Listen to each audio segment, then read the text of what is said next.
What up, Mike D checking in here, man. Look, what's going on, New York City, man? Like, what's going on at Hot 97? I wanted to go back and do some deep dives and really do my research on, the whole Flex thing, DJ Enuff. So, all right, let's start it right here. Flex announces that it was going to be his last day, 7 o'clock or whatever. And then come to find out, well, next day, DJ Enough, it's actually his last day on air, period, on Hot 97. Come to find out, wasn't really Flex's last day at Hot 97 like many of us thought. Because again, we thought like, oh, this is the end of an era. Flex has been here forever. My first thing was like, okay, what's the next move? Is Flex gonna end up at Shade 45? Is Flex gonna do his own thing? Is he gonna take like the whole freestyle thing to the next level on his own platform or some other platform? No, none of that was the case. DJ Enough was out. Flex still there, just at a different time slot. They were stretching the time slots out. And then you get the TMZ run up with DJ Enough, where he alludes to the fact that Flex pushed him out the door. All of these things going on. And to add even more confusion, well, I listened to Flex's program when he was kind of breaking things down and he was showing love to DJ Enough, but he was also giving a bit of history I had no knowledge of. He was talking about DJ Red Alert and how everybody comes from Red Alert, whether it be Kid Capri, whether it be um him, and also DJ Enough to a certain extent as well.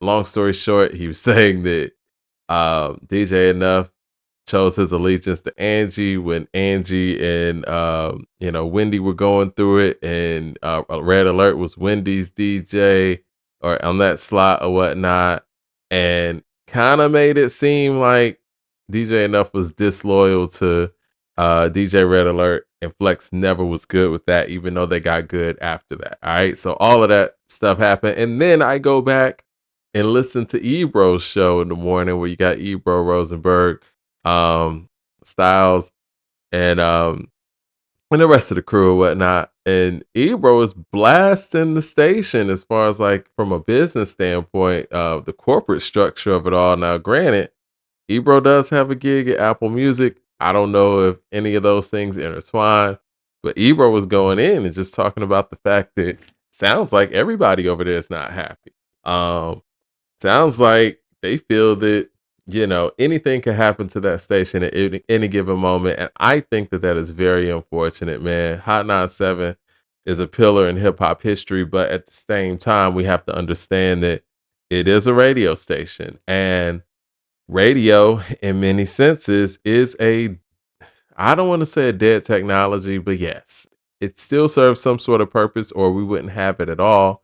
But it sounds like from what Ebro was saying, they don't put much money into the marketing. They don't put much money into the station itself.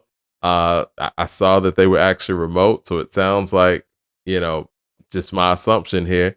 They're encouraging their radio personalities to be remote, so they don't have to do too much in studio or whatnot and put money in studio. Sounds like they're trying to maximize off of their monetization with little overhead, if you will. And sounds like they also are eliminating time slots. And Ebro said something about the fact that their show has been extended more hours. And I guess Flex's show has been extended to more hours as well, which removed DJ Enough slot out of the process. And my thing here is, man, like all of these people who have been in control seemingly of hip hop, New York hip hop. New York is the mecca, period. When we're talking about hip hop and we're talking about where hip hop goes and grows, Hot 97 was that spot because it was centered. It was the number one hip hop station in the number one hip hop market in the world. You know what I'm saying? And all of these people who seemed so powerful and being able to break the next hip hop star or carry on the next hip hop iconic moment or even the Summer Jam stage, all of these individuals sound and seem so powerless. And what I got from what Ebro said was, you guys think that we're pressing the buttons. We just basically do what we're told. And we're up here to entertain you and do a job. And he said, we're here to entertain you. They could turn this into a country station tomorrow, which also brings up the bigger and greater point. Who controls what's being played on that radio? Who controls what you hear hip hop wise? And how does that affect hip hop in general, especially coming from airwaves like that, coming from a station like that? We talk about, hip hop in the early 2000s and how the South took over. I always was fascinated when I heard ASAP Mob, ASAP Rocky, and them coming out of Harlem, sounding the way that they sounded in that era. I'm like, oh, yo, the South has really taken over the next generation of New York hip hop artists. We talk about Griselda not being able to get any airplay on that radio station. And you look at what is going on right now. And Ebro said something about the fact that they're not investing in the product and this and that, talking about the corporations or whoever owns Hot 97. But the thing is, man, like, everybody got a job to do, and I get that. But you also got to understand that you are the product and hip hop is the product. And how much do you care about hip hop to sit there? And I know you got a mortgage, and these are things that Ebro said on that show. No people got a mortgage and all that, but how much more of this are you going to stand for? You already sat there and clearly interviewed people you didn't want to interview, played music that you didn't want to play. And the fans over time have decreased from that, right? Those decisions to go the corporate route, and it's still a corporate route, they have decreased the overall revenue and the overall worth of one of hip hop's most historic establishments and radio stations, man. You go look at the movie Brown Sugar, man, classic hip hop movie, in my opinion. They're going to Hot 97 trying to break their artists. You know what I'm saying? Like, Most Def is trying to get to Hot 97 to get his stuff played. You already have our publications going down in flames.